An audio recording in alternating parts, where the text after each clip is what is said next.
chapter number 3 in our syllabus, which is discourse analysis. So right from the beginning, we need to know what is meant by discourse, what is meant by analysis. Simply speaking, discourse means the use of language in context, or the use of language in real life situations. So again, we are after context. We talked about context in our previous chapter in pragmatics. I told you that this is the magical word, or a magical word in the field of pragmatics. And now we go back to use the same term, the same word. In other words, discourse is the use of language in real life situations. And by using language, or by saying language, we normally mean text, or beyond the sentence level, because we shall refer to topics like cohesion, coherence, and by saying this, actually, we are after text, we are after connecting sentences together to make what we say plausible and easily understood by our listeners. And by analysis, of course, we mean the analysis of this language. Which language? Language in real life situation. As you know, a linguist needs tools, right? Any linguist or any professional occupation, any job needs tools. So what are the tools of a carpenter? What are the tools of an electrician, teacher, engineer, doctor? All these need tools. And the linguist needs his or her own tools to analyze language. And this will bring us back to the levels of language. The tools of the linguist are phonology, morphology, syntax, semantics, and pragmatics. And of course, from these levels of language, from the study of language, we came with, or linguists have come with some theories of language, or principles of language, which are used as tools of analysis of language. وطلع عندنا بالآونة الأخيرة يعني recently we have what is called discourse grammar, something new for us, which is a tool to be used in the analysis of language. So our topic for today is going to talk about discourse, or discourse analysis. That is to say, the real use of language in real life situations. I am going to show you these slides together with my not presentation but explanation on how language works in real life situations, or in other words, what is meant by discourse analysis. Within the last few decades,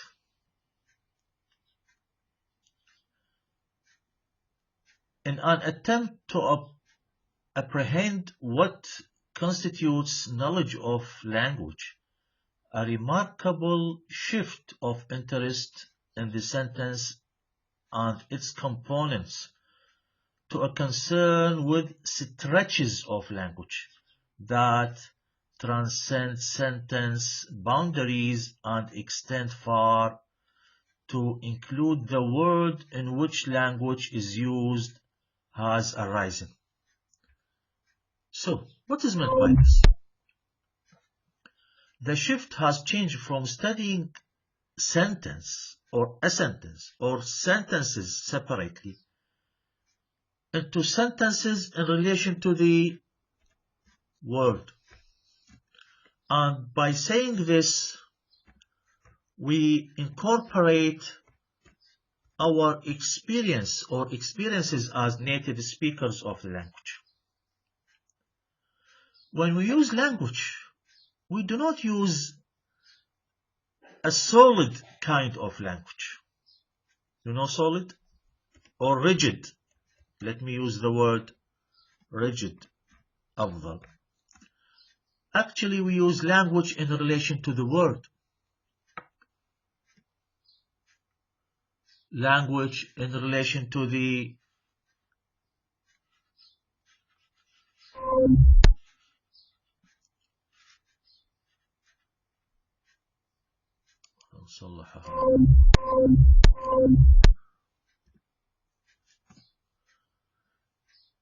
we use language or sentences, let's say, in relation to our experience. How do we understand language most of the time? We use language, we understand language, we produce language. لما نقول we use language, I mean we produce and we understand as speakers and hearers. We use our experience to understand language. Sometimes we do not rely on language itself. We do not rely on grammar, let's say, or the rules of language. Rather, we rely on how our experience incorporates this word or the understanding of language. I'll give you examples later on to show what is meant by this. Etymologically, you know etymology? Etymology is the study of the origin of language. أصل الكلمة منين اجت؟ The word discourse dates back to the 14th century. It is taken from the Latin word discourses, which means a conversation. You see, it used to mean conversation. But does the word discourse refers to conversation only? In its current usage nowadays, this term conveys a number of significations for a variety of purposes. But in all cases, it relates to language and it describes it in some way. Discourse is literally defined as a serious speech or piece of writing on a particular subject. وهذا من Longman Dictionary تعريف. In this general sense, it incorporates both the spoken and written modes, although at times it is confined to speech being designated as a serious conversation between people. Then, this is very important actually, because sometimes people dispute whether, or they argue whether discourse analysis is about written language or spoken language. At the beginning, it used to refer to oral language. Then discourse in Latin means conversation. But nowadays the word is taken to refer to both spoken language and written language. Okay, هاي يعني من البداية we set the rule right from the beginning that in our course we shall refer to discourse as incorporating both oral and written language.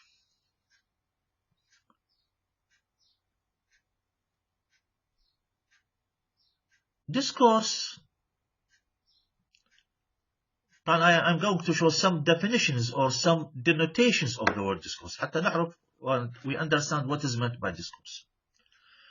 It refers to the topics or types of language used in definite context.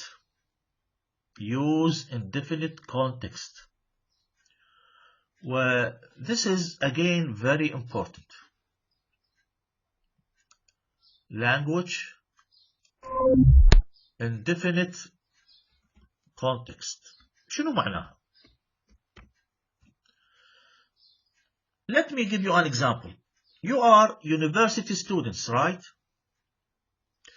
If you compare your language, or before that, you are university students, compare yourselves to high school students. So we have university students, or university in general, campus, versus high school. Two different contexts. Now the question is, do you use the same language? You as students? Actually, no. I mean the same. Do you use the same discourse? No. I say language in definite context. For example, you say, let's use Arabic to make things clear. You say, I have محاضرة بالجامعة. But they say, I mean high school students, درس. You have مدرس. You have العفو أستاذ or professor. They have مدرس or teacher أو معلم بالابتدائية. You have break between lectures. They have فرصة. They go to الحانوت. You go to your refectory or cafeteria or refectory نسميه. They have مدير المدرسة. You have head of department. You have dean of college. So you see, contexts are different. Your language becomes different. And this difference makes your discourse definite. That's why, so the language of teachers, for example, is different from the language of engineers. It is different from the language of doctors. It is different from the language of farmers. Each group of people have got their own language. They have their own definite discourse. And this definite discourse gives us a peculiarity, خصوصية, to our language, which is studied, which is analyzed by linguists.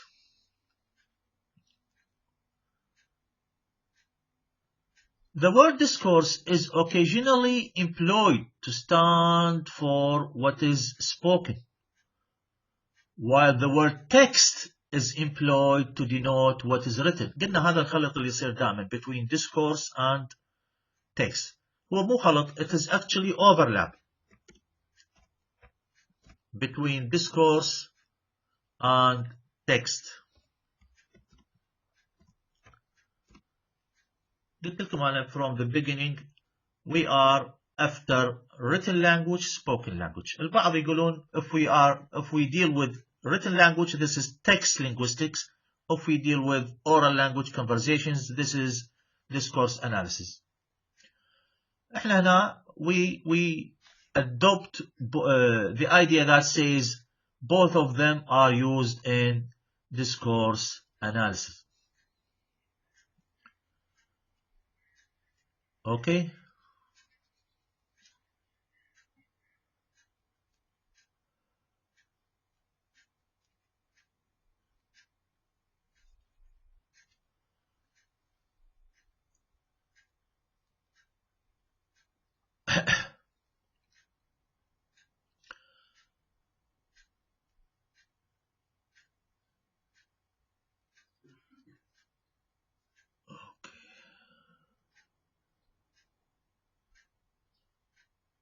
Okay.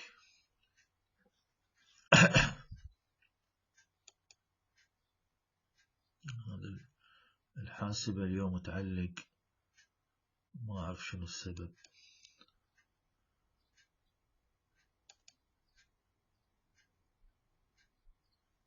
شو على ما تنفتح النافذة.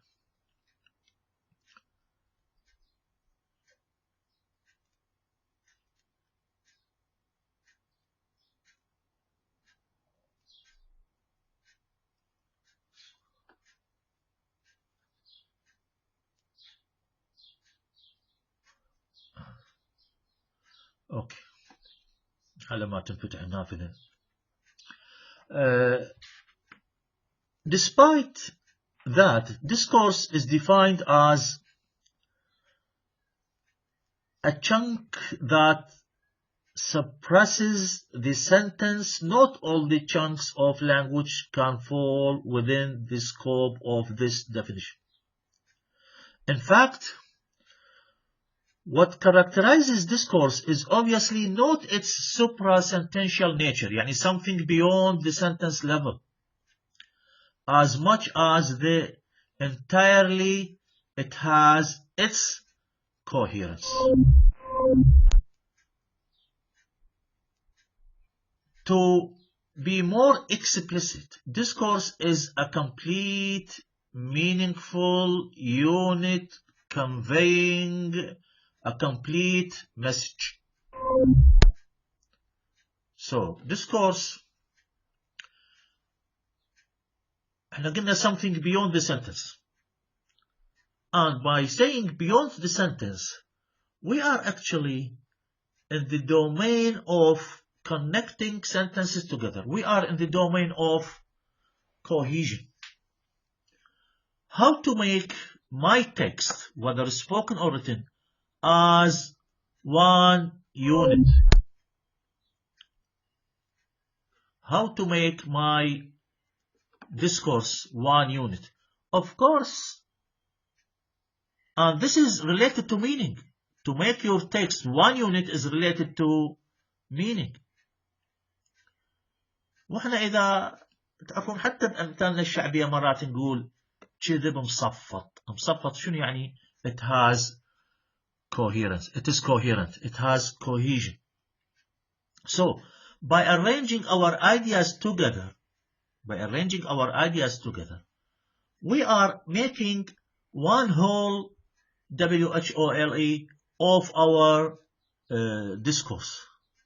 And I'll show you later on how to make these things. I'll give you an example later on.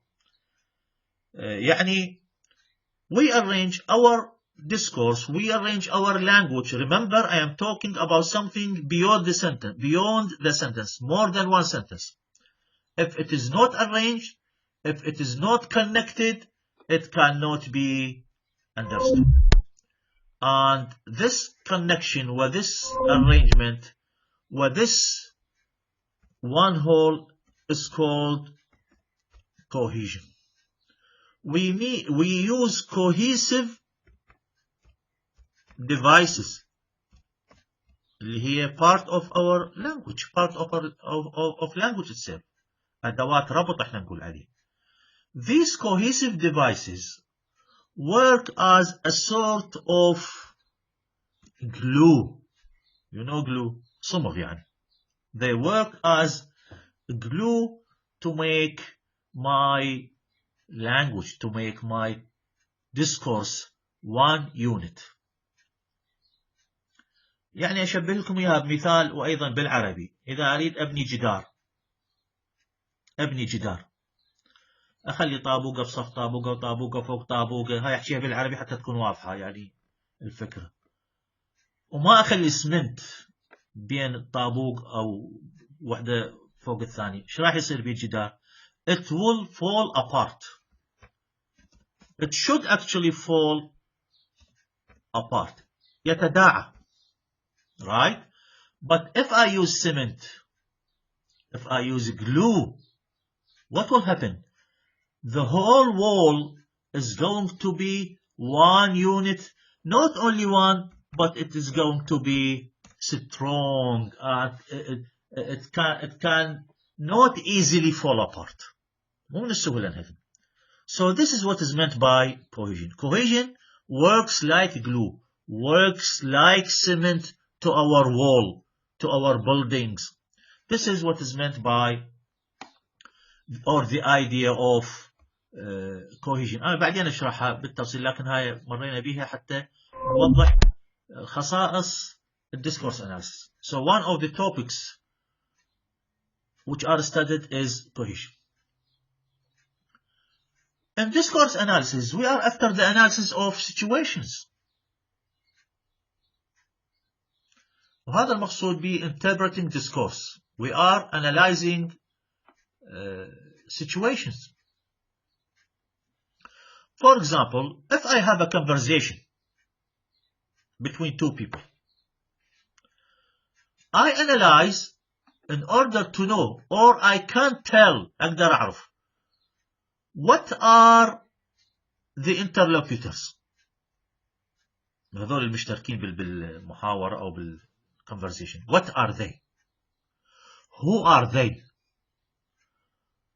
What are they? And I can know what they are speaking about. I can't tell, I can't know whether they have equal social status. I can't tell whether they have some superiority. One of them has a sort of superior status over the other. يعني واحد يكون أعلى من الثاني اجتماعيا. Or they have equal social status. I can't tell what they are working, what is their job from their language. Yes, I can know this. I can't tell the situation. I can't tell the speakers who are they, what they are talking about, and what are the setting of their conversation. شنو خلفية هذا النقاش. Of course, this cannot be done by one sentence. We need a complete conversation to talk about this. Okay, so we analyze language or we interpret language. هنا عندنا بالسلايد شوفوا interpretation of language, interpreting discourse, in order to arrive at certain conclusions. We as linguists, we can interpret discourse, we can analyze discourse. And by the way, this is how our language works. Most of the time in our everyday conversation, I keep saying this, دائما نقول أنا هذا الكلام, we rarely use, actually we never use sentences found in your grammar books. We use conversations that are part of real life situations. Real life situations. And this is, as I said, part of our understanding.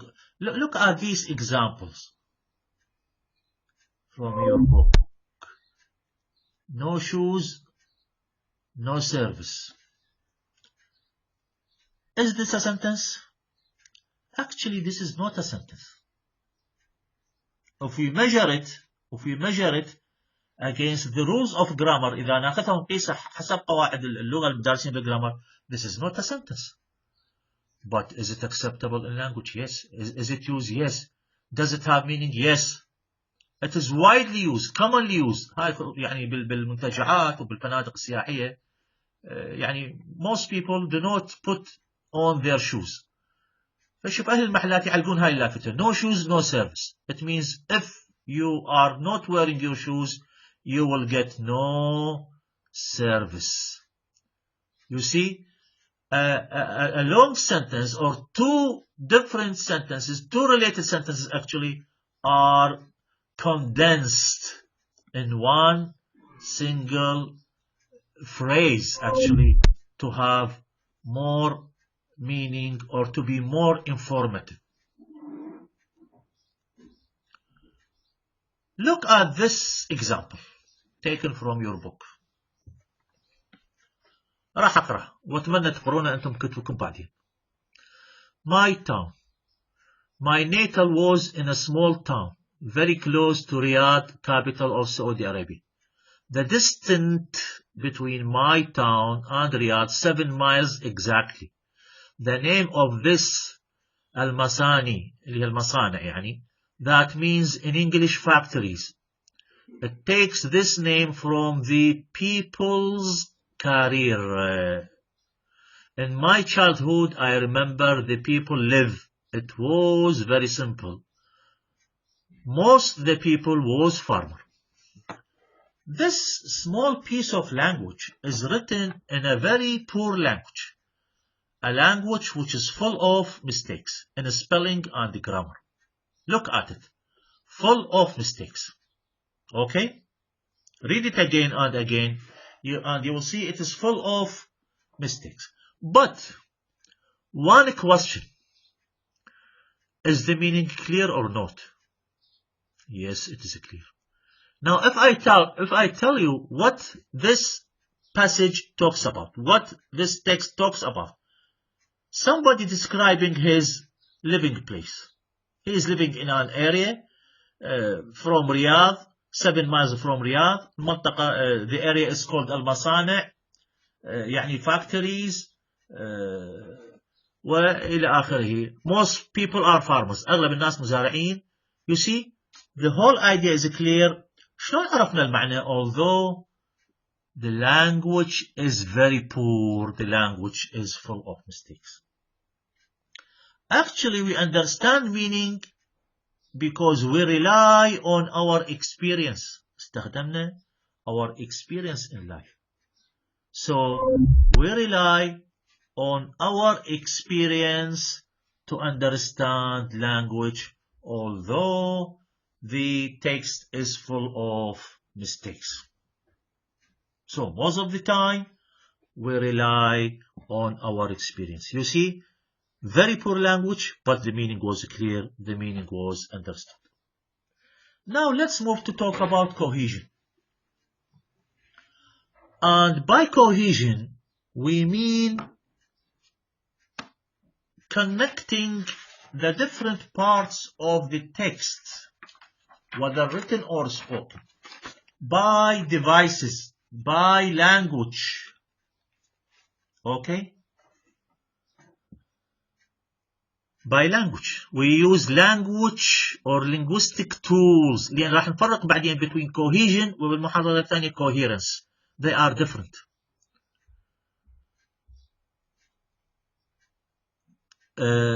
Cohesion, we use linguistic devices, or they are called cohesive ties. هنا مثل ما موجودة عندكم بالكتاب. Cohesive ties. Cohesive devices. يعني مثلا and, or, but, so, although, in spite. هاي من اسمها coordinators and subordinators. They are used to connect two sentences together. They are used to put two sentences together to make it one sentence. يعني compound sentence or complex sentence or compound complex sentences.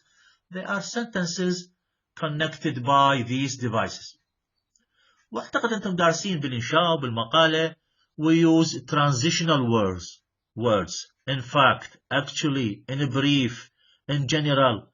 These are examples of cohesive devices that make my text meaningful and one unit. Look at this example, again taken from your book. My father once bought a Lincoln convertible. ولينكولن يعني ماركة من ماركات السيارات. He did it by saving every penny he could. That car would be worth a fortune nowadays. However, he sold it to help pay for my college education. Sometimes I think I would rather have the convertible. Look, here he uses Lincoln convertible. Lincoln convertible. Here he uses the speaker, he or she, car. Here he uses or she uses only convertible. 3 references to the car with different terms, with different words. And these words actually work as cohesive ties, as cohesive devices. Look at the first 2 words in the context. My father. Later on, it becomes, or he becomes he. بنشار له مرة ثانية شنو قال? He, instead of my father. And this is a reference to the father. This is, يعني the word he, the pronoun he here, شنو عمله? Actually, this is a cohesive device, a cohesive tie.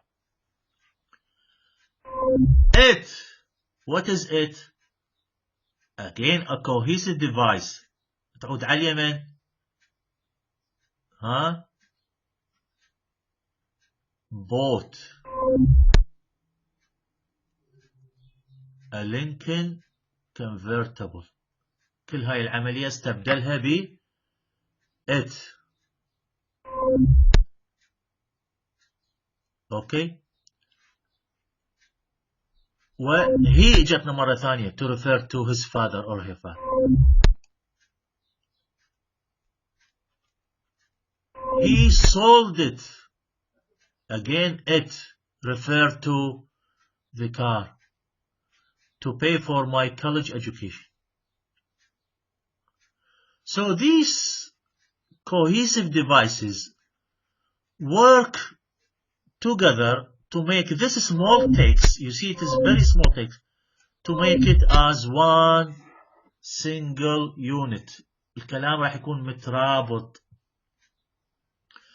Analysis of these cohesive ties within a text gives us some insight into how writers structure what they want to say, and they may be crucial factors in our judgment on whether something is well written or not.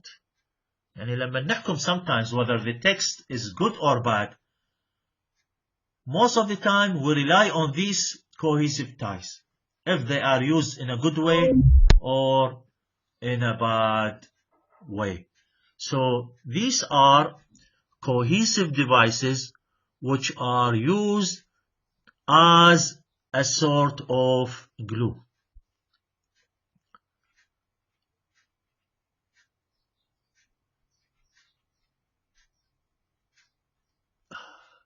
Of course, cohesion alone is not enough. Cohesion alone, although I said it is very important, لاحظتم references, but cohesion alone is not enough. Why? Because cohesion is related to language. We need, I said, cohesive devices as glue. And this is part of language. لاحظنا الأمثلة اللي استخدمناها are part of language. They are language. He, it, my father, I, the car. This is language. But sometimes we achieve this connection in the text. We put glue. We make it one unit, one whole, or one unit. Not by language, not by linguistics, but by our experience. And I am going to talk about this in our next lecture. In our next lecture, I am going to talk about coherence, اللي هو not linguistic rather than it is part of our experience. Okay, I hope this is clear. لكن أعيد وأقول again in discourse analysis مثل ما in pragmatics we are after context, because context وراح نشوف لما نحكي على coherence it is always context that plays a crucial role in understanding the text, whether written or spoken. Okay, so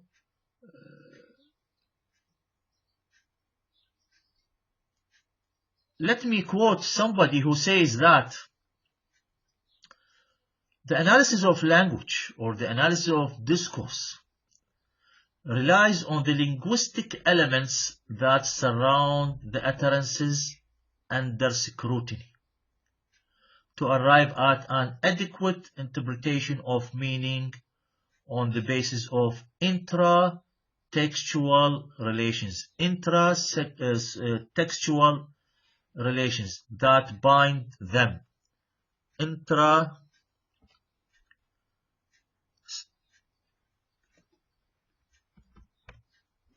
Textual. I am going to talk about this in our next lecture. يعني, in a brief, there are elements within the text, inside the text, and there are elements outside the text that help to make the text one unit, to make it strong, to make it coherent, مترابط. Okay, I think this is enough for today. I'll see you next time and we will talk about coherence. Okay, so see you next time.